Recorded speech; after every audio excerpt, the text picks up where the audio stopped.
Okay, so we already know that sitting for a long time is harmful to heart health. It contributes to obesity and all that kind of stuff.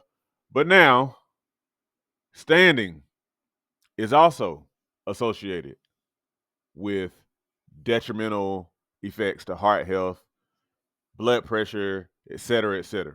So, what is that about? All right.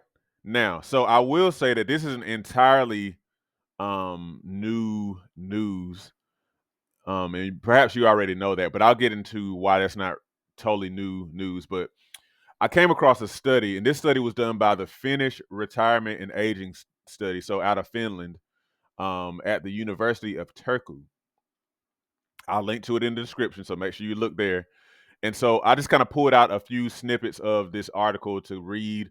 Make sure you do your own research and look at the link yourself. But it says, I'm just gonna, like I say, point out a few things. It says a new Finnish study found that prolonged standing at work had a negative impact on the research participants' 24-hour blood pressure. In contrast, spending more time sitting at work was associated with better blood pressure. Interesting.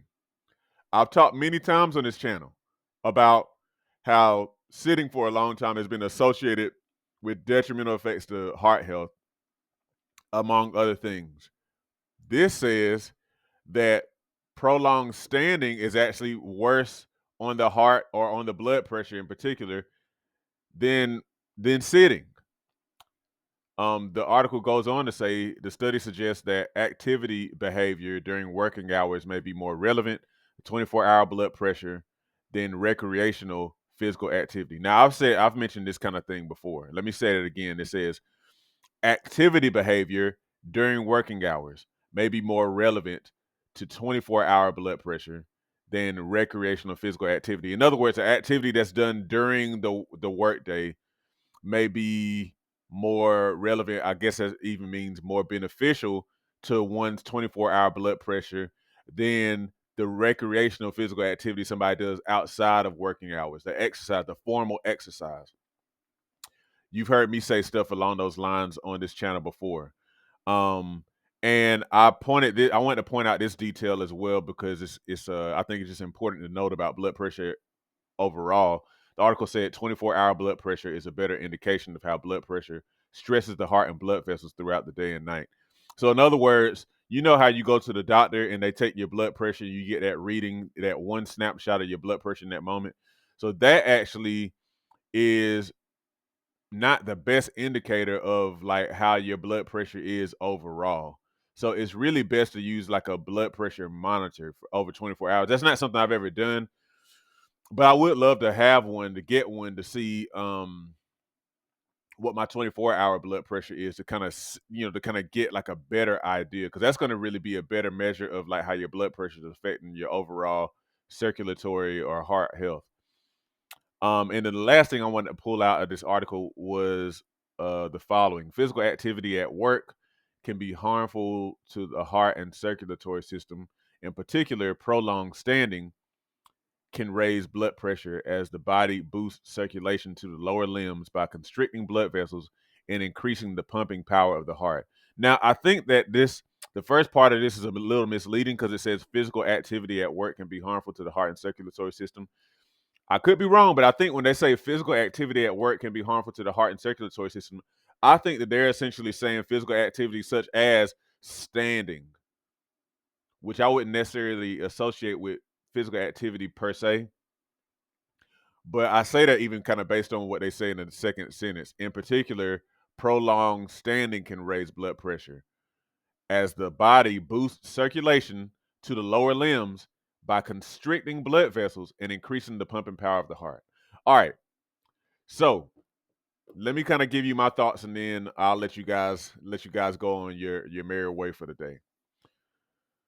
So it's not entirely new news that prolonged standing is potentially harmful to circulatory and heart health, because if you've ever heard about varicose veins, you know that varicose veins, which are whenever your veins become very prominent and kind of bulging and visible in your lower legs, you know that those are associated with are a lot of times caused by a lot of standing. People who stand a lot all day. So like it could be in a lot of times certain people are more susceptible than others, like based on your genetics and whatnot. But people who are standing and stationary a lot of times for their jobs, I'm thinking of like barbers and cosmetologists. Who else just kind of stands in one place for a long time? I don't know, jobs. You could be, working at a drive-through where you're just kind of standing in place. A lot of those kind of standing for hours jobs are associated with varicose veins. And what varicose veins are, like I say, is bulging, enlarged veins in your lower legs, which are caused by pressure associated with standing all day. Even can be with sitting. Because what happens is your lower legs have to do the veins in your lower legs. Veins bring blood back to the heart, if I'm not mistaken. The veins in your lower legs have to work a lot harder to get blood back to the heart than, say, veins and stuff like in your upper body or closer to your heart region because of gravity, right?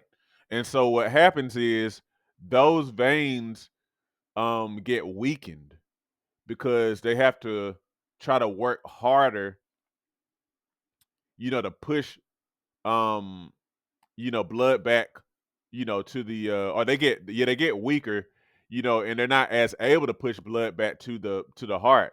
So they start to bulge, they start to get, like I say, weaker and whatnot. And the veins in your legs actually need help from your leg muscles. Now I've also heard this with the lymphatic system. The lymphatic system really needs that squeezing of the muscles to kind of circulate, especially with the leg muscles, to circulate that lymphatic fluid that is associated with your immune system throughout the body. Um, and that's because the lymphatic system doesn't really naturally pump the way the circulatory system does. But even the circulatory system needs help from your lower leg muscles to kind of help to pump that blood back to the body. So if you're just sitting all day and standing all day, then your body isn't getting that help from the muscles, and so it can lead to varicose veins, which are associated with dysfunction of the circulatory system. Um, but here's the main thing I wanted to say. So, sitting for long periods of time is associated with bad heart health. Standing for long periods of time is associated with bad heart health. So it's like, well, darn, I can't sit, can't stand. But the main reason that I wanted to talk about this, point this study out, is because studies are proving what I think that we already inherently know. The key is movement. You and I are created to move. I've said this many times. It's a cliche statement, but it doesn't make it any less true. We are created to move and to move often. I said in the previous video, a recent video, that studies suggest that you need to move, at least every 30 minutes for optimum health. Okay. So getting up every 30 minutes to do something, and I'm going to talk a bit more about what the different kind of things I do, because I definitely break up my day with the movement. But you need to be moving. You're designed to move frequently. I don't know how much more to say that, because again, we have so many different health issues in our society that we think, man, I don't know what to do. I don't know what to do. But they're easily solvable. It's just that we're not even doing the things that we're supposed to do, because our society has been shaped in such a way that we kind of move all of our movement out. So we need to be moving frequently. We're supposed to be. We're designed to be. We're not designed to be doing all this sitting or standing. So that's why I even say it's great to exercise. But like, that's formal movement. But you need to be doing a lot of natural movement, walking to and fro, and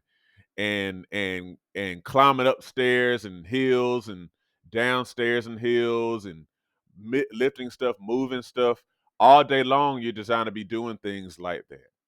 If you're not doing that, it is harming your heart health. It's making it harder for you to lose weight and to just be the healthiest person that you can be overall. The key is movement. I really don't know what else to say. I always like my whole view of this, and I'm about to close. my whole view of this thing is that with this health stuff is that what is it pointing to? What is the truth, the universal truth that it's pointing to that we're missing? Again, the key is not to sit a long time, not to stand a long time. It's okay to do that for short periods of time, but we are made to move, ladies and gentlemen. Hopefully, this resonates with you. As we get older, it becomes increasingly important to maintain and build muscle. Muscle helps you burn fat, stay mobile, and can contribute to longevity. However, many people have no idea how to work out to build muscle. My mini workout series on Patreon provides you with my body weight mini workout video library. These workouts use little to no equipment, which means that you can do them in the privacy of your own home. They start at beginner level and progress from there to ensure you continue to see results. Every workout is a full body workout, hitting chest, back, legs, and glutes, as well as other muscles in between. Become a patron today and receive access to my series of mini workouts, plus access to a digital copy of my book, 8 Weeks to Transform Your Diet and Your Health. By combining the workouts with healthy diet changes, as outlined in my book, you'll definitely be on your way to weight loss, improved health, and visible results. Join me at patreon.com/Sean B2B Fitness today. Check it out. Does this describe you? You're a person who already exercises, or you have significant experience with exercising in the past. You're self motivated. In other words, you don't mind pushing yourself. You'll go out there to the gym or to wherever you work out and you'll push yourself. You're not getting the results that you want with your current routine, your lifestyle routine, your workout routine. And you need an expert to help you to pinpoint the areas that you need to tweak so that you can finally get the results that you want. If this describes you, my customized workout and wellness program is probably just a thing for you. So it includes the following. It includes an initial virtual fitness consultation so we can see exactly where you are. It includes 4 weeks worth of workout routines that are customized based on your goals. It also includes specific diet recommendations, also customized based on food journaling that you provide to me, and I give you feedback and tips to change your diet to a healthier one that supports your goals. And then finally, it includes exercise tutorials that I've created myself to guide you through some of the moves. If you're interested in one of my customized workout and wellness programs just for you, make sure you click below, click the link, and go ahead and fill out that questionnaire, and we'll go ahead and get the process started. I look forward to helping you.